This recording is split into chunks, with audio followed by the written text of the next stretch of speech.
Bien, bueno, vamos a dar la clase de respiratorio, vamos a ver hasta dónde llegamos con este Zoom y si no unificaremos el otro. Vamos a compartir pantalla y vamos a hablar un poco de los aspectos de esta unidad, que es en la unidad de técnicas, es la última unidad que dejé con respecto a la fisiología respiratoria y a los trabajos que deberíamos hacer con un paciente cuando tiene patología respiratoria.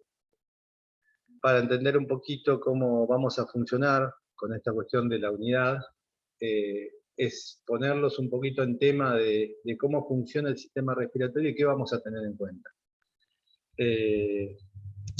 Hay cosas que son hegemónicas, ¿no? Cosas que no son esquivables a la función vital del ser humano.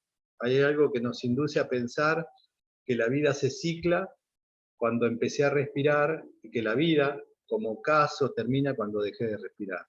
Esos dos hitos no son casuales. Y no son casuales en cuanto al pensamiento, si se quiere, hasta de la intención intuitiva más básica de dejó de respirar.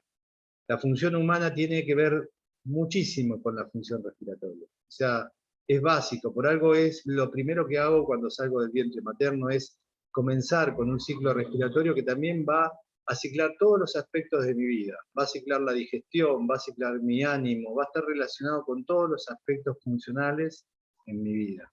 Así que me parece que es interesante meterse con esta unidad desde un aspecto bastante más profundo de solamente el aspecto mecánico de cuánto volumen corriente tengo o de cuánta frecuencia respiratoria tengo. Es hegemónico, tiene que ver con lo más importante que caracteriza un poco mi vida, ¿no? Empezó la vida respirando y se terminó cuando dejó de respirar.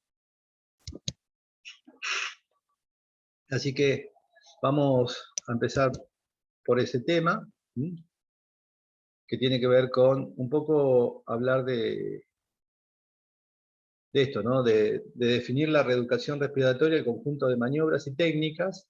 Vamos a ver maniobras y vamos a ver técnicas de evaluación y tratamiento de las patologías o alteraciones de las funciones ventilatorias. ¿Sí?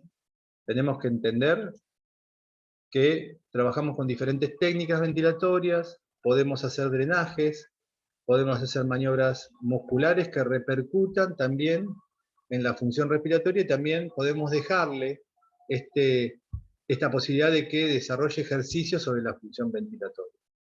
Hablamos ventilatoria, ustedes lo saben, porque no estamos hablando de respirar. Hablamos fundamentalmente de que la respiración es un hito de la fisiología, ¿sí?, capilar y del alveolo. En cambio, todo el mecanismo que hace que entre y sale del aire lo llamamos ventilación. Por eso los ventiladores en la terapia intensiva se llaman ventiladores, porque me entregan y me sacan aire con diferente coeficiente de concentración de oxígeno. O sea, el aire tiene un 21% de concentración de oxígeno y en la terapia intensiva vamos a tener la posibilidad de ventilarlos con más concentración y, bueno, variarla de acuerdo a la necesidad.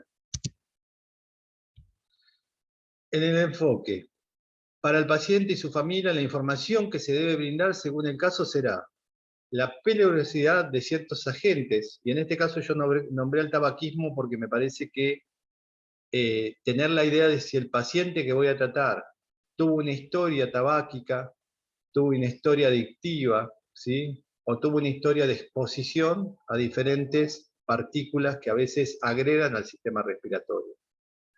Una agresión articular puede ser el sobrepeso, o puede ser una tasa de uso elevado, y una agresión digestiva puede ser el exceso de ácidos o de ingestas que estimulen a la liberación de ácidos. Y una agresión para el sistema respiratorio puede ser tóxicos, ya sean micropartículas o tóxicos como puede ser el tabaco, que lo que hacen también es activar las defensas del sistema respiratorio. El sistema respiratorio frente al tabaco lo que hace es estimular, ¿sí?, la generación de moco, tratar de defenderse con más moco, que es purulento cuando se queda mucho tiempo en el pulmón, que esa cantidad de moco purulento empieza a generar una agresión sobre el alveolo que lo vuelve fibroso, y eso es lo que va a determinar un paciente enfisematoso, es decir, entender que la fisiología respiratoria es el producto de también lo que yo le doy a mi cuerpo.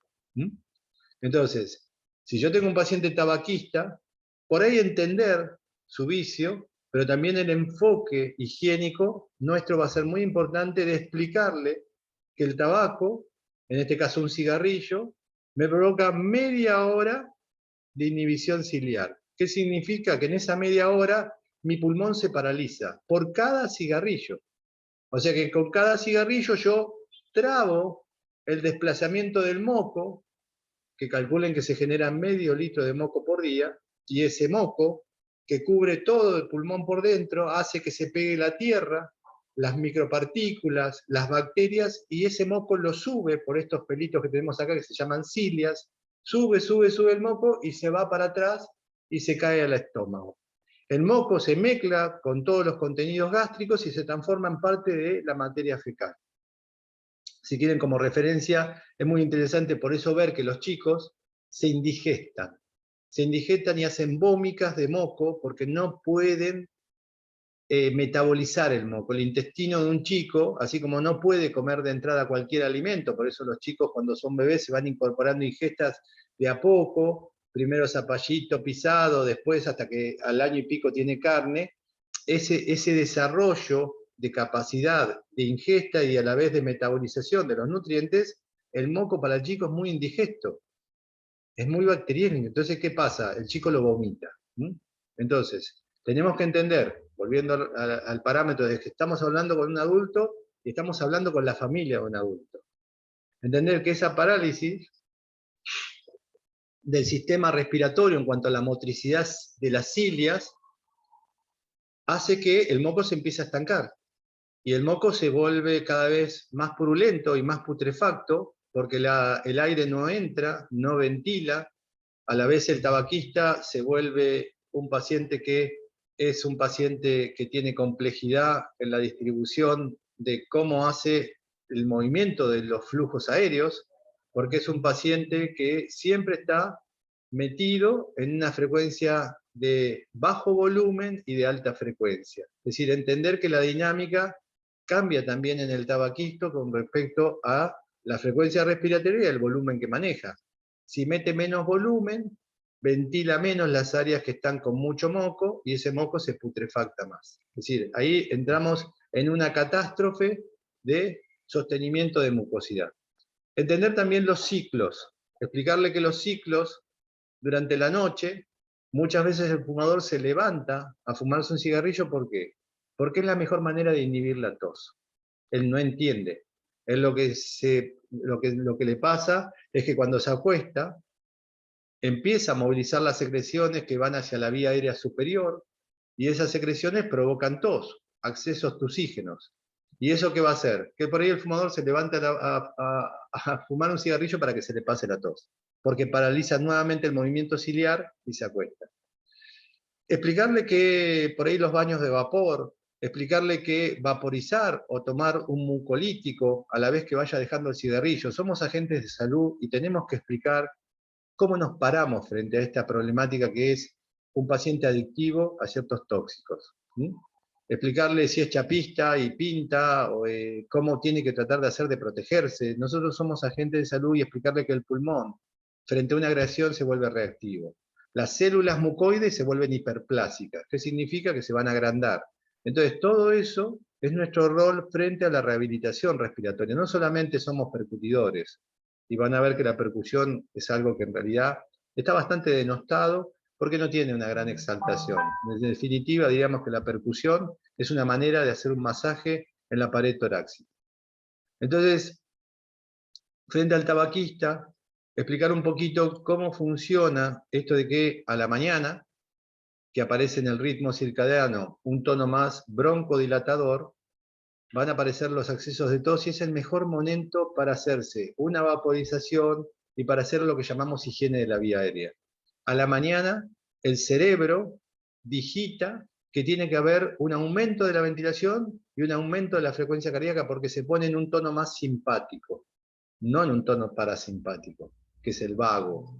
El tono simpático va a activar la frecuencia cardíaca, va a activar la presión arterial y va a activar la broncodilatación para abrir superficies aéreas que quiero exigir que ventilen para tener una mejor, ¿sí?, capacidad de oxigenar mi cuerpo.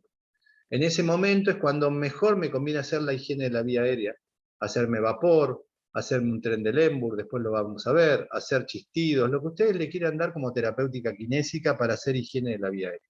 Eso lo tenemos que tener en claro, porque eso nos conduce hacia una terapéutica guiada donde el paciente, si la cumple, se va a sentir muchísimo mejor. Nosotros, antes de ser rehabilitadores, somos reeducadores. No tenemos que olvidar que si no podemos explicar para qué hace lo que hace, la verdad es que el tratamiento no tiene efecto. Yo no soy tratamiento dependiente, yo soy un reeducador de funciones. Así que en esto me parece que tienen que tener en claro dónde se paran como terapeutas. Las estructuras y funciones básicas del sistema respiratorio, tenemos que explicarle cómo funcionan un poco los pulmones, ¿sí?, qué estructuras componen el pulmón, cómo está organizado la vía aérea y cómo está funcionando esto para saber cómo nos paramos frente a un paciente con patología respiratoria. Un paciente que, si yo les digo a ustedes, por ahí lo van a tener que repasar. ¿Qué significa el reflejo de Hering-Breuer? ¿Qué significa un reflejo como es el reflejo rotuliano? ¿Qué significa tener reflejos? El reflejo de Hering-Breuer es el reflejo que me habla de la sobredistensión pulmonar. O sea que si yo soy un paciente que está respirando como un pajarito y vos, terapeuta, me pedís que respire hondo, ante ese cambio brusco de extremo de volumen voy a tener tos. ¿Por qué? Porque me cambió y me varió el reflejo de sobredistensión a un volumen más pequeño y eso hay que explicárselo. Porque el paciente cree que cada vez que estimula un ejercicio le aparece la tos. Va a tener que ser el cauto para que ese reflejo de sobredistensión vaya variando, vaya cambiando, porque el pulmón tiene que aceptar un cambio de volumen. Entonces es muy importante que podamos brindarle a ese paciente el asesoramiento, porque les aseguro que casi todo lo que hacemos con asesoramiento, el paciente lo cree, y si el paciente lo cree, es un salto de catapulta hacia donde lo queremos llevar. Si el paciente no está bien guiado, como terapeutas realmente no somos creíbles, y si no somos creíbles como terapeutas, no vamos a ningún lado, pero no vamos a ganar al paciente. El paciente depende fundamentalmente del discurso que nosotros tengamos. Cambios ventilatorios y o respiratorios frente a la patología, explicarle por qué el sistema se defiende con un cambio volumétrico, por qué el tabaco que me genera también hipertensión pulmonar, porque me pone hipertenso, al aumentar la presión arterial del pulmón, la velocidad de la sangre se acelera y no llego a oxigenar lo suficiente, explicarme qué me pasa. Todas esas explicaciones sirven para que por ahí la persona diga, bueno, hoy en vez de fumarme 10, me fumo 5. Nosotros somos agentes de salud y las explicaciones son fundamentales. Entender que esos cambios ventilatorios van a tener que ver con que el tabaco y el moco que se va acumulando hace que ciertas áreas se vuelvan hipoventiladas y que el aire siempre vaya hacia arriba, que es donde tengo menos irrigación, que el intercambio gaseoso sea peor por esa dinámica mala que tengo. ¿Qué me pasa cuando me acuesto? Como con el sueño tiendo a aplastar las bases, que es el lugar más genuino de intercambio gaseoso. Fíjense que en un congreso decían, algo a mí me quedó grabado, que es que el ser humano es el único animal, si lo tomáramos como dentro del reino animal, es el único animal que enfermo se acuesta boca arriba. Y cuando nos acostamos boca arriba, lo que aplastamos es lo más genuino que tenemos, que son las bases pulmonares. O sea, es como si yo a ustedes les pusiera un pie arriba del cráneo, ¿sí? Aplastándole ese sistema nervioso. Realmente es increíble lo que hacemos y es emocionante ver que un animal enfermo siempre se acuesta boca abajo, ¿no? Entender que liberan las bases pulmonares y no las comprimen con el propio peso corporal. ¿Qué nos pasa cuando no entendemos eso?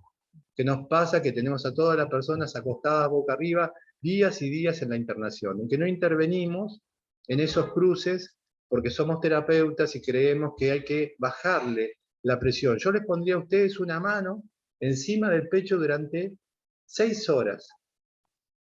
La carga tensional va a hacer que empiecen a hipoventilar, es decir, que la presión sobre el sistema respiratorio genera inhibición. Se ha comprobado que un paciente en terapia intensiva, farmacológicamente en coma, con un yeso arriba del tórax, de un hemitórax, solamente el peso del brazo con ese yeso le provoca una telectasia.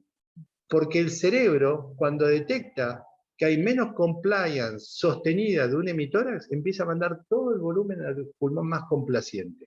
Así que el volumen es direccionable.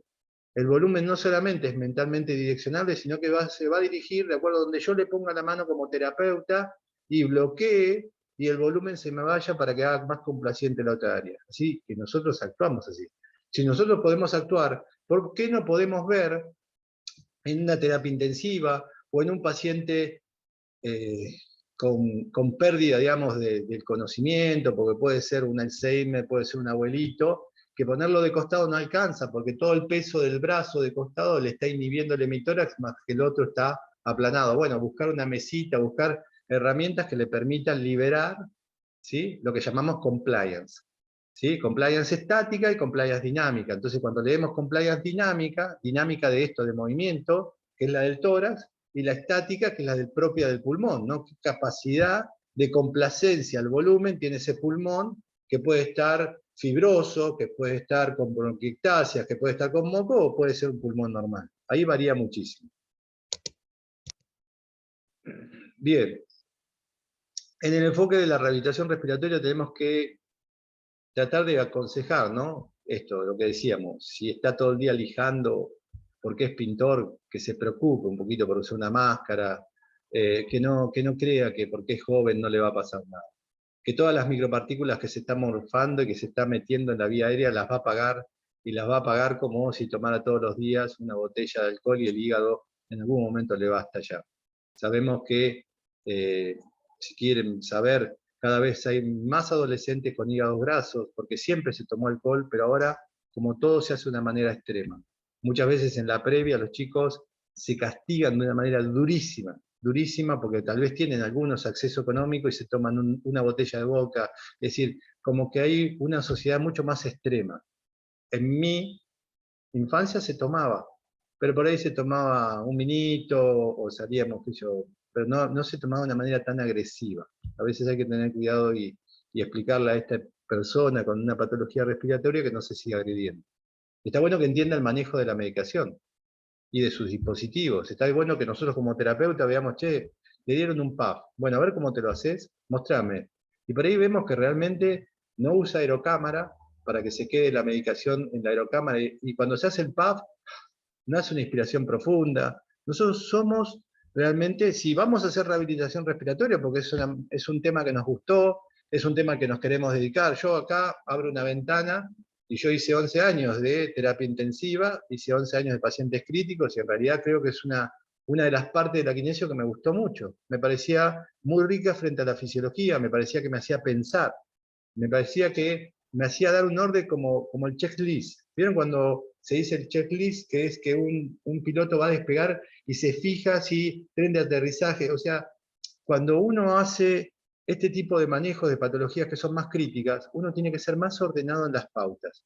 ¿Sí? En una rodilla le puedo dar un cruzado, le puedo dar un isométrico, un movimiento, o sea, no me cambia mucho. No me cambia tanto, puede ser que sea mucho más perfectible, pero no me cambia tanto. En cambio, en un paciente respiratorio, si me pongo a hacer un ejercicio y primero no lo broncodilaté con el PAF, se me va a complicar la cosa, porque de golpe me va a desaturar, se me va a poner hipertenso, hipercápnico, muy disconfort, se va a sentir que le falta el aire y ahí me voy a asustar bastante porque no sé qué hacer. Si se me empieza a ahogar y le falta el aire, me empiezo a asustar y no tengo parámetros yo de manejo, se me va a complicar la cosa. Entonces, este tipo de actividades kinésicas, en general yo le digo siempre a los chicos que intenten cuando terminan la carrera de pasar un tiempo por terapia intensiva para ver cómo uno se vuelve más ordenado en la dinámica terapéutica. El cerebro funciona diferente dentro de la dinámica terapéutica. Es un consejo que les doy. Dentro de las técnicas de trabajo en disnea, también entender qué me conviene, ¿no? ¿Cómo me conviene hacer un chistido si estoy medio disneico? ¿Cómo me conviene ponerme frente a la disnea? ¿Por qué me siento? Bueno, cuando me siento, en general, y ahí aparece la posición de Fowler, ¿qué es? Que me pongo hacia adelante, la panza cae y el diafragma deja de enfrentar la resistencia visceral. Si yo estoy con un poco de insuficiencia y me tiro en la cama y me acuesto y la gente me quiere dejar acostado porque me falta el aire, me quieren poner, no, sentarme. Cuando me siento, las piernas cuelgan, gran parte de los líquidos se van a las piernas, lo que me hace un tercer espacio y hace que el circuito menor de circulación no esté sometido a tanta masa líquida, así que tiene un gran beneficio hemodinámico. Por algo se llama posición de Fowler, posición ideal ante la insuficiencia respiratoria. ¿Sí? Hace poco me tocó intervenir, hace unos años, les cuento, la infectóloga del hospital tuvo una fractura en 3 partes del esternón, y claro, todos la querían acostar, la querían nebulizar, y ella estaba disneica, por el dolor estaba en alta frecuencia, casi no metía ni aire, no metía volumen, entonces cada vez más alta frecuencia, cada vez más fatigada, cada vez peor, y la iban a entubar, porque todo paciente con multifracturas costales, de la única manera que le podemos estabilizar el tórax es con una ventilación, y yo les dije que la verdad que era una lástima. Entonces me dijeron, vos podés intervenir. Como había tanta gente, no tenía ganas ni de intervenir, pero sí, le puse 3 apósitos en el esternón, se lo estabilicé, le puse un vendaje tipo Belpo, con un vendaje que venía por abajo de las mamas, que se me ocurrió en el momento, le estabilicé el tórax, la senté en un sillón, tipo posición de Fowler. La doctora estuvo 2 días durmiendo así, pero se fue a la casa. Fíjense la diferencia de una intervención kinésica, ¿sí?, a la diferencia de la herramienta, en este caso del terapista, o clínico, que la única herramienta era ventilar. No conocen nuestras herramientas. Se quedaron maravillados, y ella, por supuesto, porque si ella la ventilaban, piensen que ventilarla iba a presuponer que estuviera más o menos unos 10 días entubada, por lo cual si no salía bien le iban a tener que traqueotomizar, así que iba a ser un gran problema. No iba a ser fácil la idea esta de pensar que se iba a ver sometida, y encima todo lo que trae a veces estar con más tiempo ventilado, que aparezca una escara, que aparezca una telectasia, que aparezcan un montón de cosas que tienen que ver con el mal desarrollo a veces y continuidad de una ventilación que encima complica. Hay que explicarles también cómo es la higiene bronquial, por qué la mucosidad, que generalmente es muy adherente, como la gelatina dura, de la única manera que se diluye es con temperatura. ¿Por qué un respirador de $72.000, ventilador, perdón, de $72.000 trae un nebulizador con vapor? La micropartícula del vapor realmente es muy disolvente, realmente disuelve muy bien la mucosidad, ¿sí? Y realmente la temperatura, porque no solamente el vapor, el oxígeno, cuando ustedes vean, también genera una nube de vapor, pero es fría.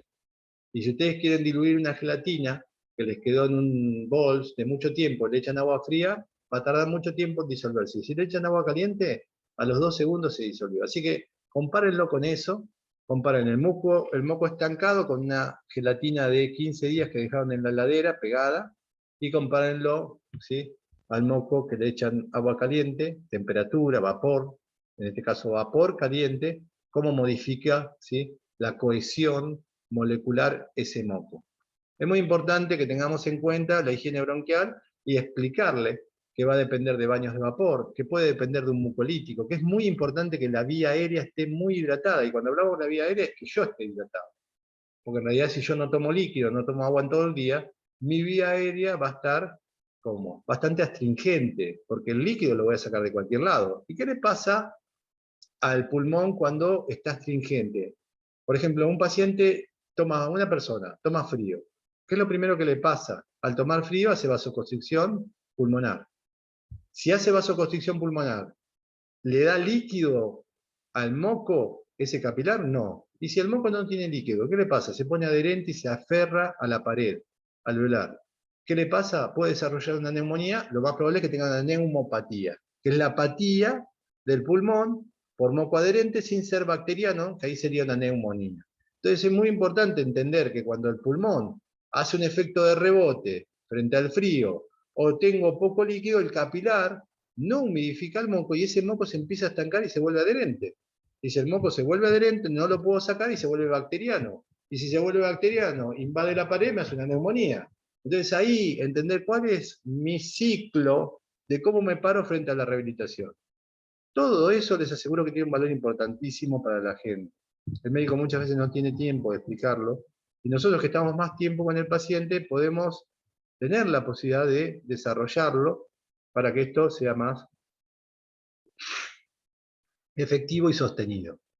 Los beneficios de la actividad física, bueno, eso lo podemos explicar, yo lo voy a aplicar porque ustedes son estudiantes, pero entender que ya de por sí, imagínense, que el oxígeno se acumula, ¿sí? No solamente, ¿sí?, se puede acumular en la sangre, sino que también se acumula fundamentalmente ¿en qué? En la mioglobina, que es la proteína muscular que es capaz de almacenar oxígeno. O sea que yo, cuando entreno a una persona y le desarrollo una gran capilaridad, porque lo que hago es que ese vaso desarrolle capilares recurrentes, bajo la presión arterial, lo que al bajar la presión arterial me mejora la perfusión de oxígeno, porque tiene más tiempo, la sangre circula más lenta, y aparte hago depósito, ¿sí?, dentro de la proteína muscular, ¿sí?, que es la mioglobina, para que almacene oxígeno. Así que no está mal que yo esté permanentemente insistiendo en un entrenamiento que hasta lo puedo hacer con oxígeno.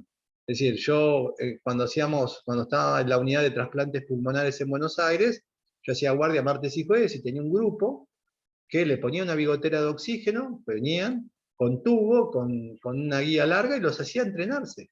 Pero los hacía entrenarse sin deuda. Los hacía entrenarse como si yo te entrenara adentro de una cámara hiperbárica, o como si yo te entrenara en el mejor lugar, y resulta que vos corres en alpargatas por el campo. Y resulta que te pongo unas Nike y te entreno en una pista que tiene un colchón de rebote. Es decir, a veces es también crear las condiciones para que ese tipo se potencie. ¿Qué nos pasa a nosotros? Que yo siempre les digo a todos, se los digo a ustedes, que no creamos un centro de rehabilitación respiratoria. ¿Qué nos pasa a los kinesiólogos que tenemos centros de rehabilitación cardiovascular, pero no hay un centro con una cabina de ozono, que es bactericida, con diferentes slides de oxígeno para poder entrenar sin deuda? La verdad que yo veo que a veces no se les cae una idea. Pero bueno, yo les tiro porque creo que tenemos que ir un poquito más allá, y hay cosas que yo hace años que podría haber hecho, pero bueno, por ahí yo hice otras cosas, ¿no? Yo me dediqué para salir de este medio, que es el paciente crítico, y bueno, 11 años hasta que llegué, y yo hago columna. Hace 20 años que hago columna. Pero les digo que es un nicho interesante. Explicar con respecto a la nutrición, cómo está comiendo, y que vea un nutricionista, si no. Recuerden que la nutrición basada en hidratos de carbono nos libera mucha CO2. Si tengo mucha CO2, o me narcotizo, o empiezo a hiperventilar para lavar. Entonces, que el paciente tenga una nutrición adecuada, cómo come a la noche, ¿sí? Si come en abundancia, por ahí tiene una dieta horrible, porque nos pasa a todos que sabemos que uno debería desayunar como un rey, almorzar como un príncipe y cenar como un mendigo. Ese dicho es viejísimo, pero me parece que es muy bueno para que el organismo realmente a la noche no esté sobrecargado, y ahí a la noche aparece la broncoconstricción natural del sistema, digamos, circadiano, que me cierra el pulmón, me falta el aire, tengo el estómago distendido con un exceso abundante, entonces entro en competencia. Esas cosas, para nosotros que pueden ser obvias, para el paciente no son obvias. Nosotros pensamos que hay muchas cosas que son obvias, pero para una cultura general media, y a veces no todos, por más que tengan una cultura general media, entienden de lo que estamos hablando. Yo creo que todos los que lean esto, los que vean esto, no sé si todos lo van a entender igual. Porque todos los que escuchen, y que me escuchen a mí, lo van a escuchar en base a lo que aprendieron, y lo van a mezclar con su conocimiento de base, pero no todos somos iguales. Entonces el paciente uno lo tiene que interpretar así. Bien. Otros aspectos a tener en cuenta es, primero, si conoce medios de relajación, porque recuerden que una vuelta a la calma, una ventilación realmente muy, muy consciente, no que haga foco, que de golpe le digo, esto es una respiración diafragmática, es intercostal. Esta capacidad de decir, yo tengo el poder del control. Yo puedo relajar mi sistema respiratorio, o puedo hacer una ventilación dirigida. Esto de controlar un poco mi sistema autonómico es fantástico. Así como puedo controlar mi sistema autonómico frente a la agresión de otro, porque la verdad que no sirve para nada pelearme o discutir con alguien que es vano, así con mi propio sistema respiratorio empezar a sentirme a dónde va el aire. Es muy importante que le enseñemos técnicas de relajación, y yo le diría que más de relajación, de autoconciencia. De autoconciencia, porque cada día creo más que este cerebro humano lo que más necesita es hacer foco a dónde va la atención. Foco cuando no sabe que le duele la cintura, por qué va la atención ahí, reconocer por qué va la atención ahí, o a las cervicales, foco en el sistema respiratorio, foco en el sistema digestivo. Es decir, cómo poder darle la posibilidad, así como hizo foco en la uretra para no hacerse pis, y les diría que hasta es antifisiológico. ¿Por qué? Porque vine preparado para orinar y eliminar los desechos, no para que el cerebro me diga cuándo tengo que orinar. Mi cuerpo en algún momento vino preparado para que cada vez que tenía desechos para eliminar, los eliminara, pero apareció una voz cantante que le dijo, no, vos vas a hacer pis solamente cuando yo te diga. Cuando termine de estudiar, termine de ir al banco, pase por lo de mi abuela, que yo recién ahí te voy a dar el ok para que hagas pis. Y los riñones sobrecargando, refiltrando, la uretra así, explotando la vejiga que nada más. Y sin embargo fue condicionado por una palabra. Te dijo, no te hagas pis. Así que ahí estamos. Así que somos atravesados culturalmente por la palabra. Y si no creemos en lo que decimos, chicos, la verdad, buen viaje.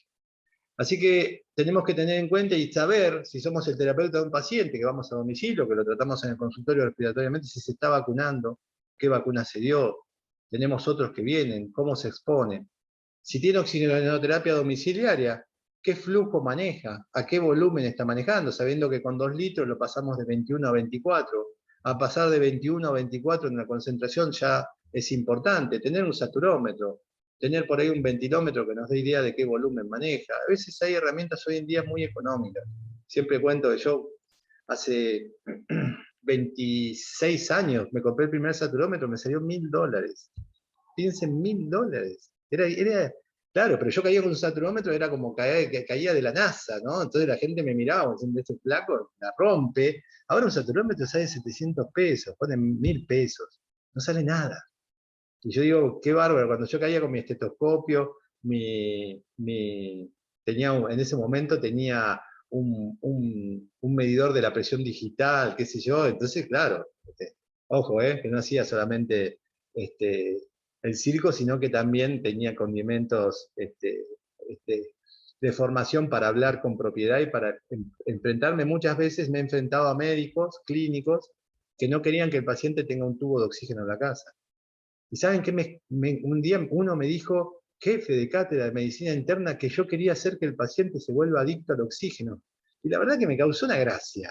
Porque le digo, yo quiero que se vuelva adicto a la vida, porque cada vez que lo iba a ver, la pobre mujer saturaba 86, 87, y cuando le ponía el tubo, una bigotera, le hacía, era una flama, mejoraba sus condiciones fisiológicas. Entonces digo, qué bárbaro, ¿no? Te encontrás con gente a veces obtusa, que te quiere poner un techo, pero bueno, si vos tenés conocimiento y tenés propiedades para hablar, podés discutir con quien sea.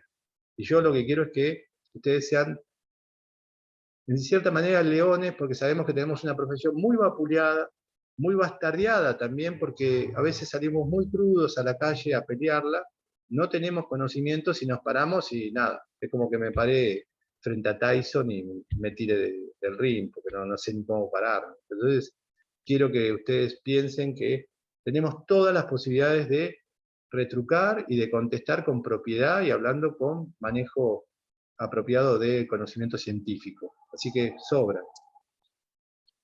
Tenemos que hablar un poco de la oxigenoterapia, del manejo y los beneficios del mismo, del manejo de la ansiedad y la depresión.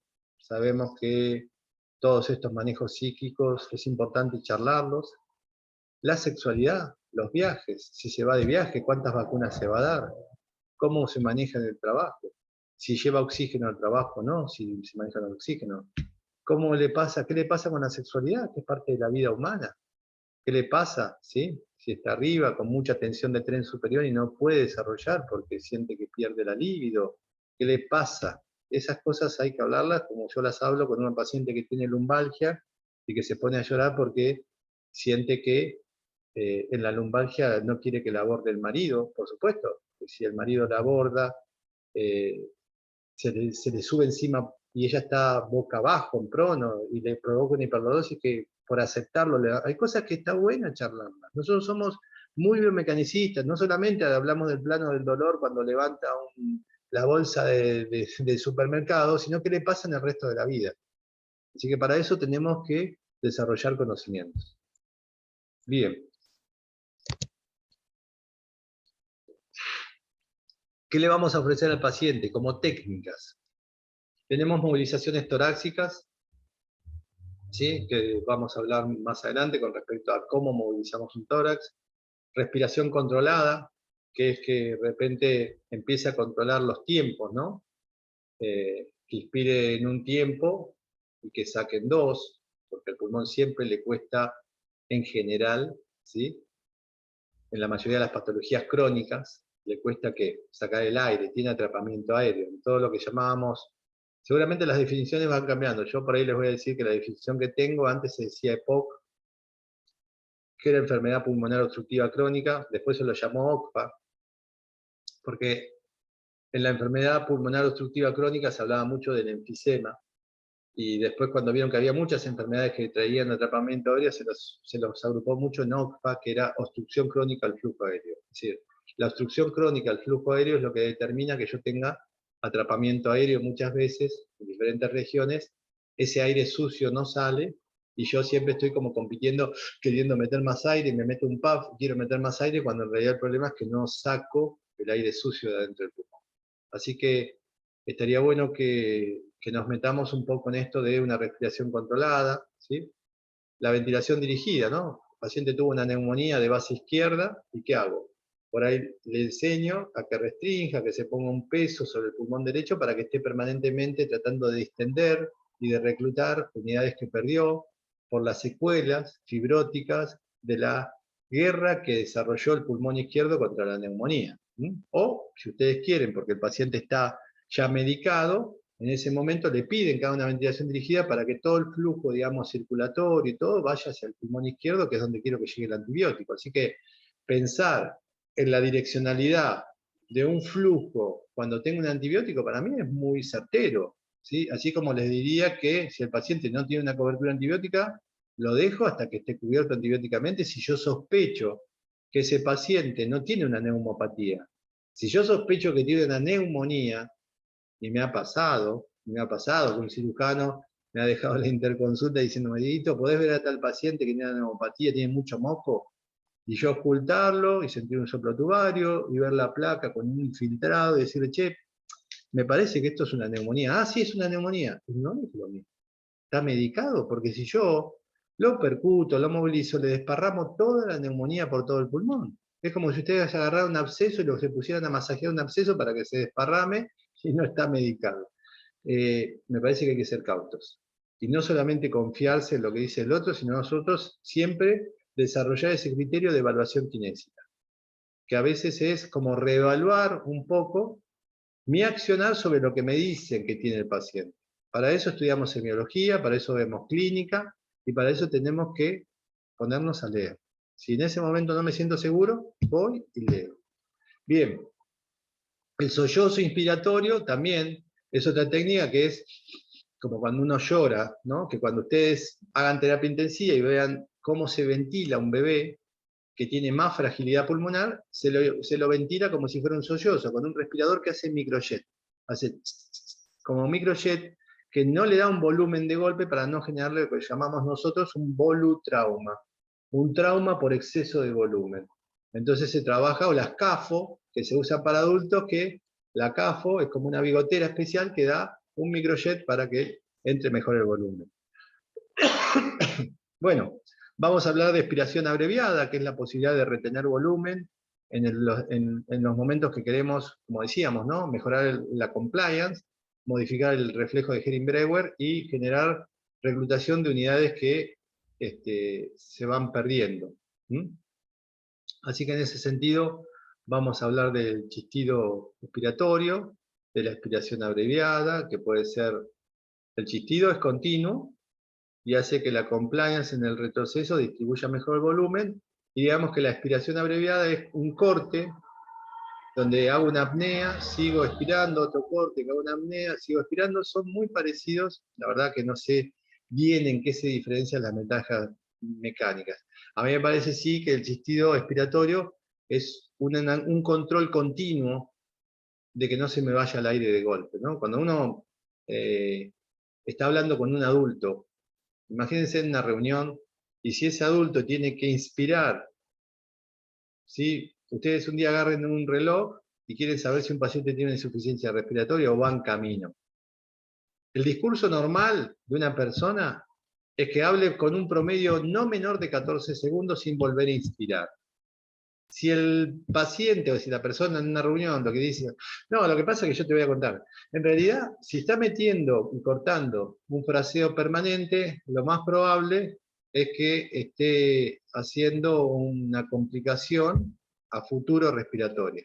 Y eso le va a complicar la dinámica respiratoria. Así que es importante que eso lo tengan en cuenta, porque también les va a evidenciar si el paciente va a entrar en una crisis. O sea, si ustedes están viendo que el paciente se va a ir a una fatiga respiratoria o va a entrar en una crisis, y eso lo determina por cuánto tiempo es capaz de mantener el fraseo sin volver a inspirar. La presión positiva, ya hablamos sí, de tener un respirador que me dé presión y le puedo poner una máscara, que lo puedo hacer con un ambú, o le puedo hacer con un flujo continuo, un CPAP, cuando vean después más adelante, que son aparatos ventilatorios que me permiten dar un flujo continuo, le pongo una máscara, quiero que tosa con efectividad y que largue los mocos, le pongo una máscara, le mando presión positiva, le meto volumen y de golpe la tos mejora porque va a expectorar más volumen, ¿sí? Así que tengo herramientas que más adelante van a ver, que no es el momento a esta altura de la formación de ustedes, pero sí que les va a permitir que a futuro tengan otras herramientas al alcance para mejorar el volumen, para mejorar la capacidad tusígena. Y después tenemos técnicas de expansión pulmonar, técnicas de insuflación manual, que sería como el ambú. Bueno,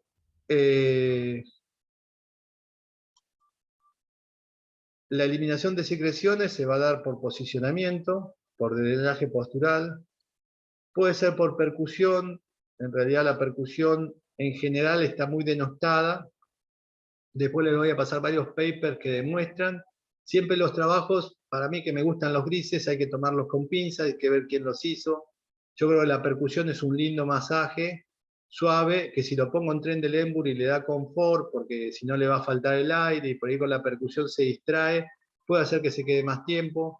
La percusión genera cierta vibración, en sí el sentido de la percusión sería que el moco se hidrate más, no que movilice las secreciones, pero si en realidad le hago una percusión suave, por ejemplo en fracturas costales está más indicada la percusión que la vibración, y es lógico. Hasta en 7 fracturas costales, en un trabajo de la New England, ¿sí? Que son los que la New England está basada en todos los trabajos que se hicieron en Glasgow. Ustedes saben que en Glasgow es un lugar que se ha dedicado siempre a presentar papers y trabajos de terapia intensiva, es uno de los lugares más, de ahí la escala de Glasgow, y es muy interesante pensar que la percusión se la puedo hacer un paciente con fracturas costales porque genera menos decalaje costal que si hago una vibración o una manipulación.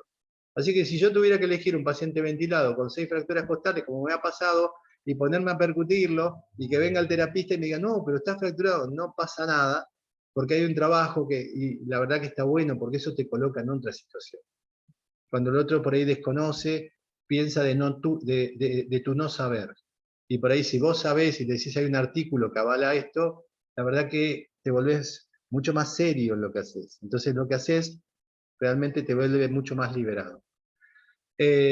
Tenemos, bueno, el flúter, que es como una sonda que te larga un aire con una especie de vibración. Tenés las vibraciones, que son vibraciones manuales, siempre siguiendo un poco la biomecánica costal, que vamos a ver más adelante. La tos asistida, que es apretar un poco el tórax para que realmente mejore la capacidad tusígena. Técnicas de expiración forzada, ¿no? Esto de... Y a partir de esa expiración forzada, que aparezca una tos repentina, porque aparece una inspiración de rebote más fuerte. Ciclo activo de la respiración, ¿sí? Hacer una tos, descansar, hacer 5 inspiraciones y volver. Y el drenaje autogénico, esto de explicarle que a la mañana tiene un tono más broncodilatador y que se puede poner en tren de Lemburg y tratar de esa manera de darle la posibilidad al pulmón que haga más drenaje. Bien, ahí ya entraríamos en cosas que por ahí conocemos, pero que realmente las vamos a hablar un poquito más adelante, que es este gráfico que lo van a ver para repasar un poco cómo se forman las capacidades y a partir de qué volúmenes formamos las capacidades. Me parece que es interesante para saber, cuando hagamos una espirometría, por qué hacemos nosotros una espirometría en terapia intensiva, porque realmente nos evidencia qué volumen está manejando.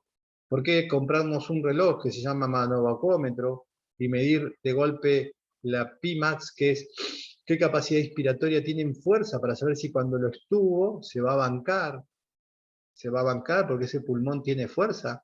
¿O qué capacidad expiratoria, si le digo que sople, a pesar de que está entubado, que haga, y le pongo el manovacómetro, es un reloj que mide centímetros de agua, me va a decir si va a tener una efectividad tusígena? Para toser tengo que estar por encima de los 40 centímetros de agua. Entonces, todas esas evaluaciones a nosotros nos vuelven mucho más científicos. Yo sé que a veces miro la nueva generación, no tengo nada, soy amante de las nuevas generaciones, pero digo, los veo demasiado técnicos con el respirador. Y a veces veo que parecía que el respirador nos da todo y nosotros tenemos algunas maniobras interesantes para hacerlo sin estar tan metidos con el respirador, que parece que nos diera una información bastante estanco, pero bueno, es mi visión. Bueno, hasta acá llegamos, después vamos a empezar con la parte de semiología, pero bueno, espero que les haya servido, ahora se los voy a mandar en un rato. Bien, vamos a dejar de compartir, hasta acá, vamos a finalizar.